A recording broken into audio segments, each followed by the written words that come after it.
Hello, everyone, and welcome to a talk about unwitting insider threat. My name is Alan Michaels, and I'm a researcher at the Virginia Tech Hume Center, where we're helping train the next generation of national security practitioners.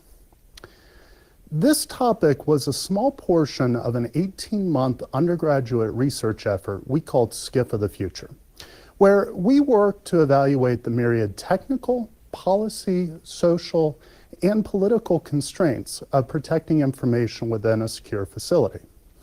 Most of our work focused on threats where a malicious adversary could exploit a specific vulnerability in the infrastructure, processes, or people operating in a secure, compartmented information facility, or SCIF, to gain access to classified information.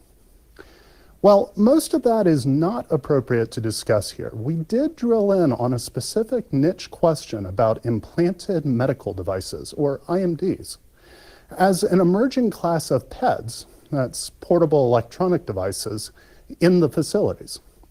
So this presentation is really about answering the question of how we safely manage and support our bionic man like Steve Austin here, and permit his presence in a SCIF without becoming an unwitting insider threat to national security. Now, before we go much further, I would like to recognize the student team that worked on this effort. So kudos, Zoe, Paul, Eric, and Stephen. I'd also like to acknowledge a journal paper we developed on this topic, which was recently published by the National Intelligence University. It's a more concise version of the white paper that accompanies this talk. Finally, I'd like to throw out two caveats for the discussion going forward. First is that all of the data here is openly accessible, so no secrets. The second is that I am a wireless security guy. So when I talk about IMDs, please understand I'm not that type of doctor. Okay, let's dive in. The motivation for our work can be boiled down to one figure, where we consider the simultaneous effects of an aging national security workforce that is fundamentally struggling to build and retain the expertise needed to support the nation, as well as the rapid evolution of implanted medical devices that are leveraging all the benefits of the connected Internet of Things. Now, looking at the national security workforce, we're talking about an older than average cross-section of the population, which has undergone extensive background checks and tends to have very specialized expertise. Put it simply, I've got more than my share of gray hair. I'm still on the younger end of the spectrum for most defense workforces. Now, looking at the implanted medical devices, we're finding that more than 5 million such devices have been installed. And they're helping improve the quality of life via better hearing, better mobility, or quite simply making life possible in the case of things like pacemakers. Fundamental concern for these devices is that they are now connected to the outside world using IoT communication protocols like Bluetooth. Before we started this project, I never imagined I would see a wireless connection to help manage a hip implant. It's just weird.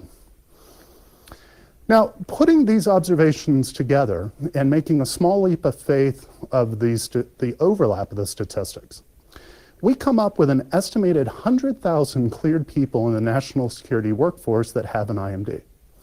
That's a sufficiently large population that it's hard to ignore the associated risks arising from policy exemptions. So let's start with IMDs so that we understand the potential targets. We found a few dozen different types of IMDs, though I'll only highlight a handful to give you a flavor. First of all, I have to say, I am in awe of how small and capable some of these devices are. I remember as a college student sitting with my then 83-year-old grandfather and playing out MATLAB-generated tones to tune a graphic equalizer for his audio system. It worked great for him, but we found out that the resulting audio sounded like garbage to me. It was also a mismatch for grandma's hearing aids. Well, now smart hearing aids, cochlear implants like the White X Evoke, They're incorporating cloud-based AI algorithms that collect feedback from population of users and then roll it out with optimized corrections unique to each user. Now, below it is Atom. This is a wearable health sensor that helps users monitor breathing patterns and provides an early warning of potential asthma attacks. While not implanted, these and the smart hearing aids are clearly items that improve quality of life for their users. Next one over is OpenAPS. This is the work of an entire ecosystem of open source code developers supporting insulin pumps. No longer is this just a closed loop feedback on a single device like the one on top, but rather we have communication to real-time diagnostic units, enabling a user to modify their behaviors. And next up is a subcutaneous implantable cardiac monitor. It detects all kinds of heart irregularities, has capability to alert the user via Bluetooth connection to a smartphone, or it also has the ability to do like an ET phone home capability that directly pushes the results to the user's physician. And while it is a wireless, and below it, is a wirelessly connected pacemaker with similar capabilities. Well, let's shift over to what makes a SCIF a SCIF. Within ODNI, that's Office of the Director of National Intelligence, there's a 174-page specification that defines the construction and security guidelines for a SCIF. In general, you can think of this as the collection of design criteria and policy guidance for a building to protect classified information. Beyond the guidelines, each agency also has leeway in implementation, which can lead to facility-specific rules. Well, physical security is really pretty straightforward. These guidelines help keep people out and any type of signals, conversations, other classified information in. Given security monitoring and the response timelines, really nothing short of a SEAL team is going to cause gain entry using brute force, and if they do, it's not going to be quiet. Sorry, Tom, you'll have a harder time than in the movies. The second part of security is mostly about people. One, making sure only authorized people are allowed in, and second, making sure that we minimize risk. Skipping over the intentional insider threats, the kind that result in orange jumpsuits, there is a large focus on the personal electronic device, PEDs, that we carry with us. Those PEDs, and particularly those that interact with outside systems, they're acknowledged as one of the highest risk vectors in a facility. Now, most of the traditional PEDs have obvious risks. Nowadays, a modern smartphone is almost synonymous with a laptop computer. Our fitness trackers, smartwatches, all that, they're not far behind. The biggest risks here are two-way communications and the bazillion sensors that are squeezed into such a small package. Just think, maybe Siri, get me the documents for Project Triple Z. Coming right up. Would you like the full specification or just the classified appendix? I don't know, maybe that's a little far-fetched. Capability's certainly there. Now, other common items that we all carry with us include things like key fobs, toys, batteries, even things like shoes and e-cigarettes are now getting Bluetooth on them. A little scary. So practically, that means that it's incumbent upon all cleared personnel to understand the technologies underlying any of the devices they bring with them into a secure facility. So when we consider the risks of these PEDs, we take into account the mitigations that can be put in place.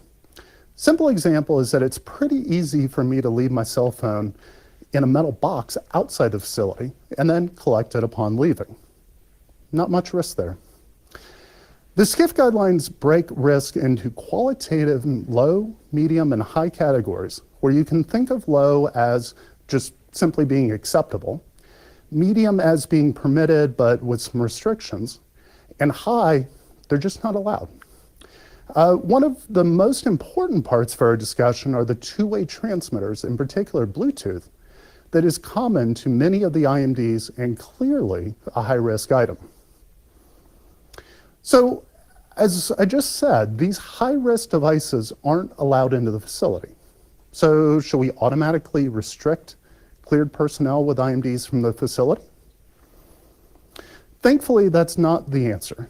There are a number of long-standing workforce protections where employers are required to make reasonable accommodations, enabling the workforce to perform the work that they're otherwise capable. Two primary ones are the American with Disabilities Act and the Rehabilitation Act of 1973. Those protections are then reiterated in a variety of intelligence community memos, policies, executive orders, take your pick. Those are effectively the foundation for the medical exemptions that I'll discuss later. So, given how hard it is to recruit and retain talent in the national security sector, we really want to be careful not to disqualify good people from continuing their service. And while this remains a difficult question, on the other side, we have to consider what the critical adjective reasonable means, because protecting our workforce and protecting classified information are both important. Okay? So I want to dig into the functionality of these devices a little bit, and I somewhat loosely include the wearable devices that are intended to be worn regularly. You'll quickly notice that most of them use Bluetooth to connect to the outside world. Now, Bluetooth is a wonderful protocol for the low energy utilization of these devices. They even call it Bluetooth low energy. Yet it leaves a lot to be desired in terms of security. Well, Bluetooth is actually the baseline protocol that we hand to undergrads, give them a cheap software-defined radio and a $120 Uber tooth or three, and then we teach them protocol reverse engineering. And what we found is, basically, in terms of the wireless exploits for IMDs, it was almost virtually the same as inexpensive IoT devices. So a few examples. The Bluetooth pairing process offers access to critical information like frequency hopping parameters and crypto keys. They're all passed in the clear. Manufacturers often use static or short passwords as well as crypto keys. These are easy to crack. Bluetooth is also easy to perform man-in-the-middle or relay attacks, with some software stacks even supporting privilege escalation into other parts of the device. One of the simplest attacks, and I prefer simple, stupid ones personally, it's to draw down the device's battery by repeatedly sending pairing requests. That's a real problem when recharging means surgery. However, really none of this is new or terribly surprising to those in the field. So beyond Bluetooth, I'll note that some of these devices gain their benefits from cloud connectivity, ensuring that the user data is shared with third parties. In our case, that's a built-in tunnel for getting information to the outside world. So simple example is if a hacked device can trigger a call for something like an ambulance. Things get real messy when that ambulance shows up at a classified facility. Okay? The second observation is that most of the devices have sensors and transducers that monitor the outside world. Audio receptors have the obvious risk of collecting classified conversations, while access to RF and other environmental sensors could offer actionable intelligence about specific facilities. Next up are GPS receivers. Those are integrated into many of the devices, though I will say it's more prevalent in the wearables than in the implanted devices. The location data that's collected is routinely shared in monitoring application downloads, presenting a real OPSEC concern in revealing the user's daily patterns of life and potentially even the location of unacknowledged facilities. Now, a less obvious threat is the overall manufacturing chain for IMDs. While we found that many companies in the US perform the design, most manufacturing is actually performed overseas.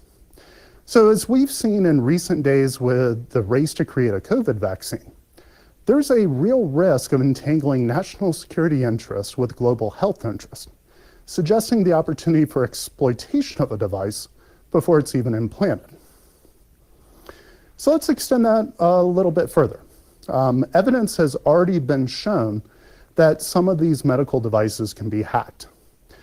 Combine the technical aspects of hacking with social engineering that coerces someone to steal secrets, and again, we have a real problem.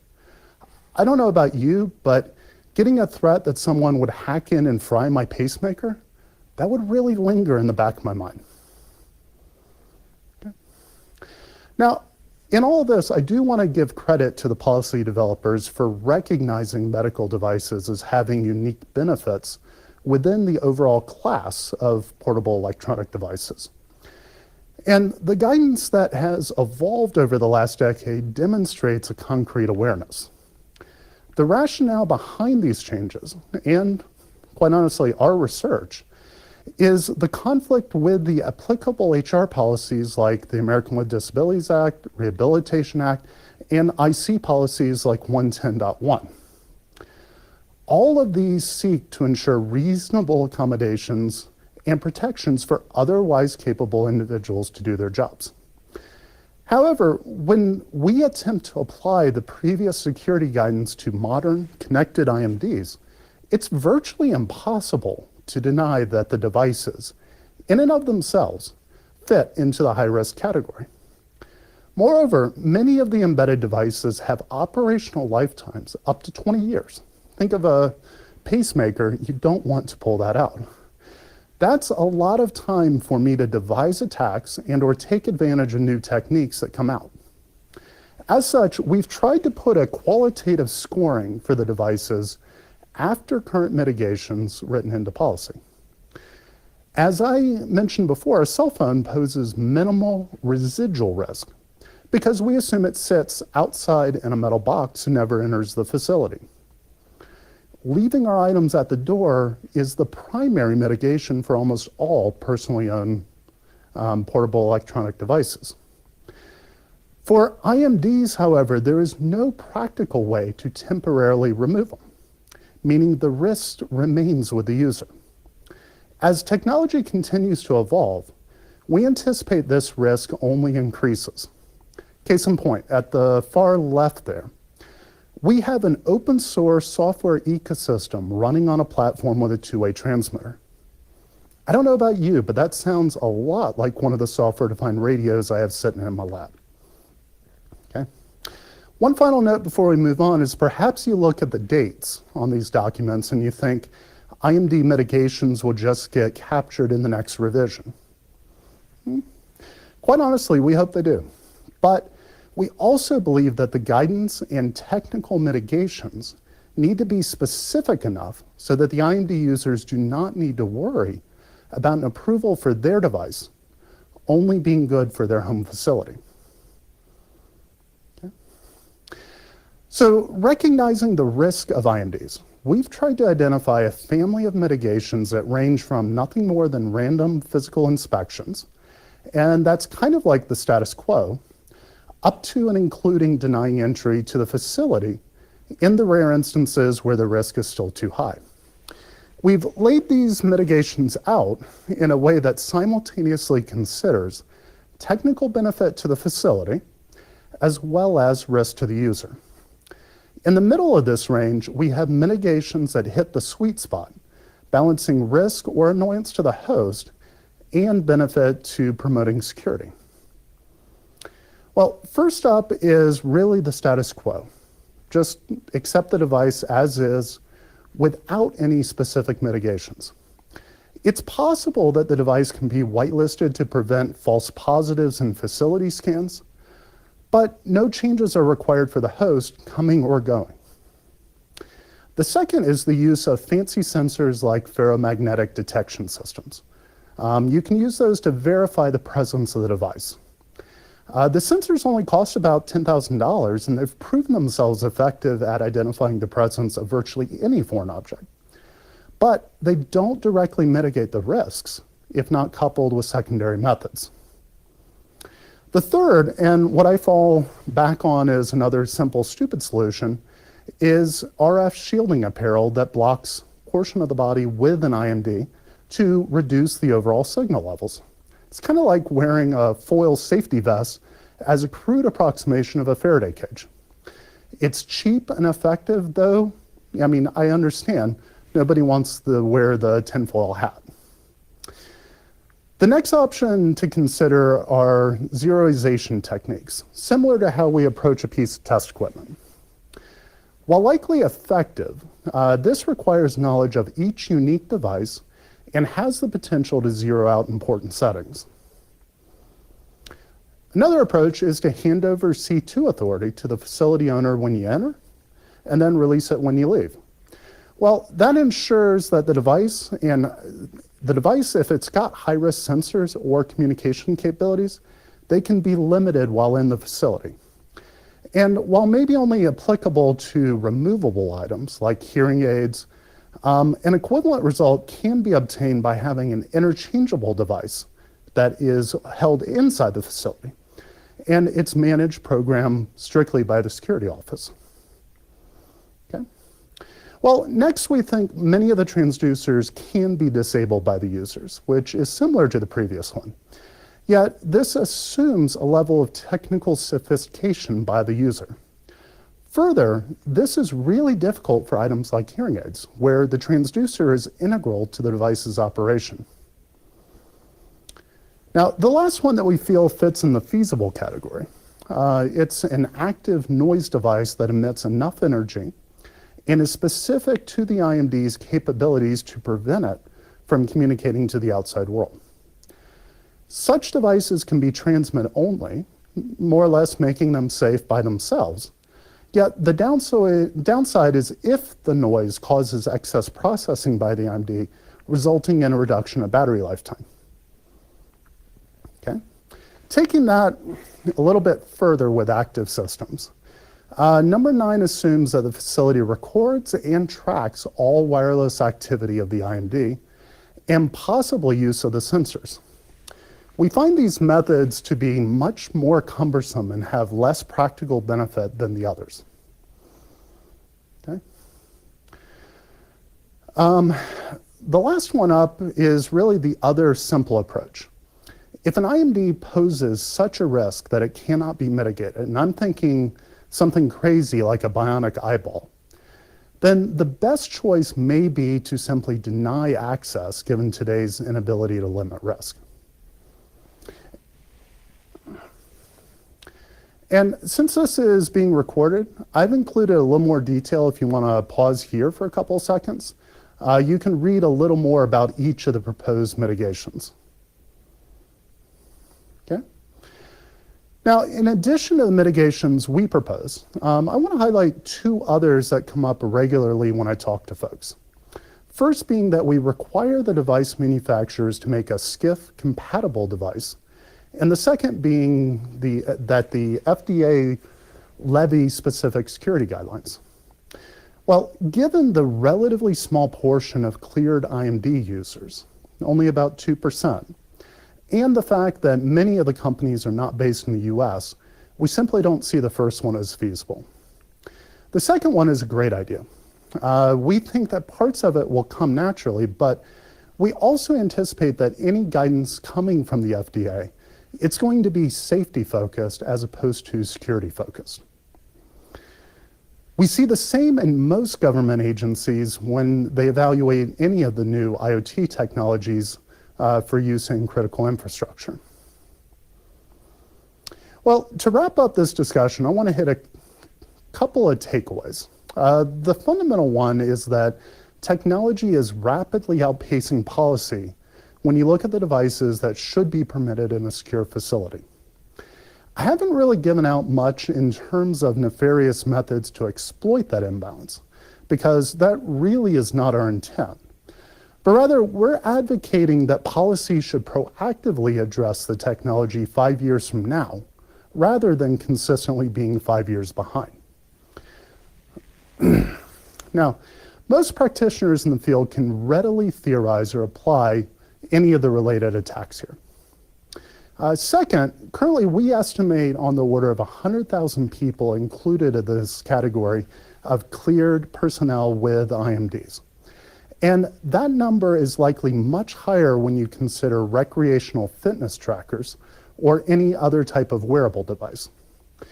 This is a growing issue with many people involved, and also very interested in the outcome, whether they realize it or not. So on the plus side, many of the proposed technical mitigations are both sufficient and reasonable, we believe, to simultaneously address the constraints of protecting the health of the national security workforce and protecting the classified information that they work on. This really shouldn't be a battle, nor should it be acceptable that HR policy creates security vulnerabilities. So like many other aspects in life, this should be a balance between the risks and benefits to make sure that we do not unwittingly become an insider threat to the national security mission we've chosen to serve. Well, thank you for listening to my presentation today. I look forward to your questions and comments at our break. Hi, good afternoon, and more than happy to take questions. I've answered a few that are coming online. I think first question is primarily about the white paper and slides. Looks like they will be available tonight. But I'm more than happy to take any other questions on the topics. This has been a fun one for us.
Okay, question about mitigations and generally, are we still doing research at Virginia Tech? We definitely are. I think the focus is transitioning a little bit towards things that we won't publish, but I think the medical aspects, we are getting greater interest. And so we probably will create a follow-up project with some of the students that haven't graduated yet. Let's see, question about national security positions affected by IMDs. We actually don't have perfect numbers. So the Venn diagram I showed earlier, we're more or less extrapolating that it's the same as the average population, which would say on the order of 1 to 2%. And while it sounds small, that's still 100,000 people. We are trying to get better numbers, but it actually is pretty well guarded because of, just health regulations. You don't want to share, even in a kind of anonymized sense. So I think we have to go with the extrapolation to start with. EMP. I don't know that I've got a great answer on that. I mean, I think, we're talking about small devices that nobody's thinking they're military grade. I would be totally amazed if they, survive any type of EMP. And even then, like, you're not going to take them into a facility that has high magnetic fields. Forget an EMP. Yeah, the mylar suit, that's a little bit of a exaggeration. I think everybody would know that. We're looking at it as something where at least it's a visual. Most of these devices, I mean, you're talking the size of coins. So pretty easy to shield them. And pretty much if you can knock off 10 or 20 dB of the signal power, you're going to have a pretty easy time to reduce it to where it's no longer able to communicate. See, Daria, a question about thoughts for a solution to the issue. That actually is a really hard one, and it's partially there are so many people involved in the question that, I think the device manufacturers, they're primarily looking at it as privacy. Me just as an individual, if I have my GPS location known, or you catch some of my conversation talking on the phone, I mean, it's not super high value. I don't think that they or the FDA are going to start to really look at a security side of it. They're primarily looking at privacy, or fundamentally the safety to the user. So I think this is a niche solution that the national security community as a whole, we have to be able to address this and kind of adapt to what devices are available. Question on the actual hacking side of this. We actually decided not to attempt hacking any devices. Partially, try to imagine what the IRB review would be on attacking a device that's in a live human. I'm sorry, I don't want to do that. Now, if I'm looking at individual chips, say it's the Bluetooth chip that's inside a specific device, there actually are some fairly good results published already on attacking those. And you can extrapolate a lot, but I don't think anybody is going to perform or publish something about a specific device once it's implanted. And that is a gap in knowledge. I mean, we're not going to know what the result is, but at the same time, the risk to a human in performing the experiment, that's just not going to be acceptable.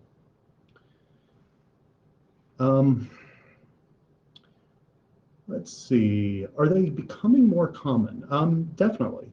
I think we were actually very surprised how many of them had become available. They largely are starting to address almost every ailment.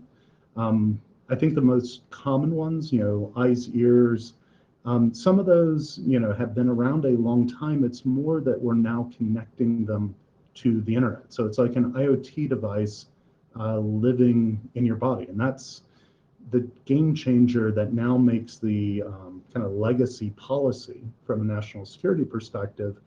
That's the big gap, I think, in trying to plan what technology will be 5 years from now, not what technology is today, or looking back the past 5 years. Question about doing, are we continuing to do work on mitigations? We are, yes. I think it is a little more limited. We're looking at other aspects of the security problem. And partially we will need to wait on policymakers to engage and kind of decide how they want to address, because most of the policy restrictions, it's just a contention between the HR policy and the security policy. And I don't really think you can say one wins. We're looking at it a little more from the physics approach of how do I prevent it from operating in the way that it was intending without adding a lot of risk to the user. Question on IMD having geolocation. One of the interesting ones we found were the subcutaneous heart monitors, and they could actually call, at least one we found, I don't know if it currently does it or at least they're proposing it, able to call an ambulance when they determine an irregularity. So they were converting a geolocation to something that then, if it was network connected, could help get a first responder to you pretty quickly.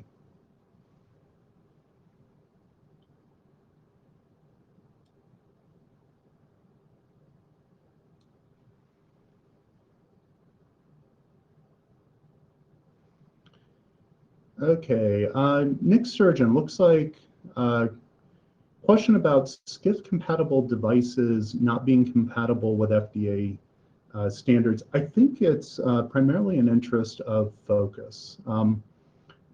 It's a very niche requirement, trying to prevent any release or recording of data, especially when that recording is what makes the device do its function. So, I mean, something like one of the earplugs, and I'm trying to be able to record different sounds, allow it to then ship off that data to a cloud-based processor and then report back and adjust the way that you receive it. It is going to be really hard when you don't have control over what that content is going back and forth. So I don't think, at least personally, I don't think FDA is as concerned with that because they're primarily looking at the metadata content where theoretically all that data is abstracted. Is it? I don't know. But we do know the data is being shipped off, so there's access to it in places that, from a security perspective, we don't want it to be.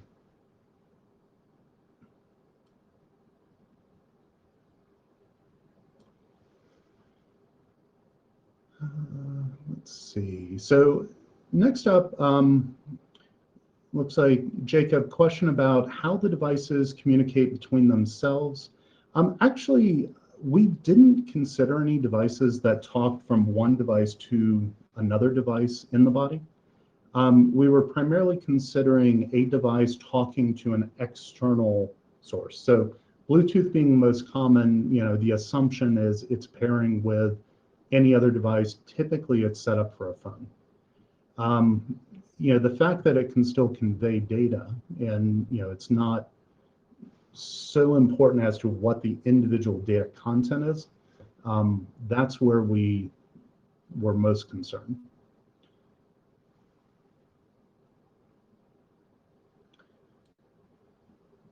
Okay, question about the standards for deploying IMDs. I will admit I know far less about what the existing processes are. Everybody we've talked to, we basically found that they were most concerned with the human safety aspect and the fact that if the device failed any of the smart components, that it would fail in a safe way. So it may lose communication, but think of the fact that as long as it does its intended operation for the host, it hasn't failed in a truly dangerous way.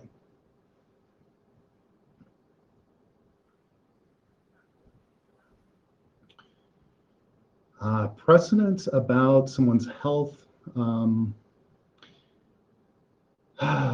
Yes. Is there a concern about legal liability of jamming, messing with the software? I think there's a huge question. I mean, I don't think any of the security officers want to have that responsibility or liability. I mean, either one, because an error quite simply means someone's health, potentially their life.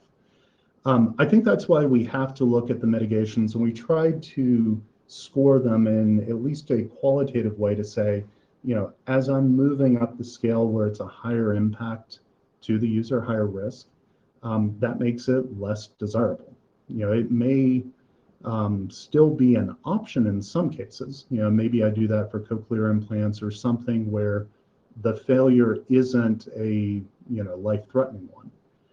But kind of the genesis of that is that's what we do with test equipment or other devices that go into the facility.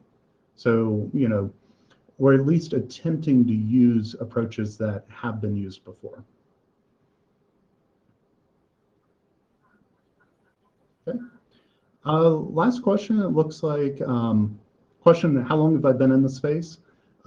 Actually, I'm not a medical person by training. I'm an IoT security person. So, looking at communications about 15 years. And since we're running out of time here, I'll say thank you. And if you have questions, contact info is in the slides. I look forward to talking with you offline. Maybe not in between sessions in the hallway, but happy to talk otherwise.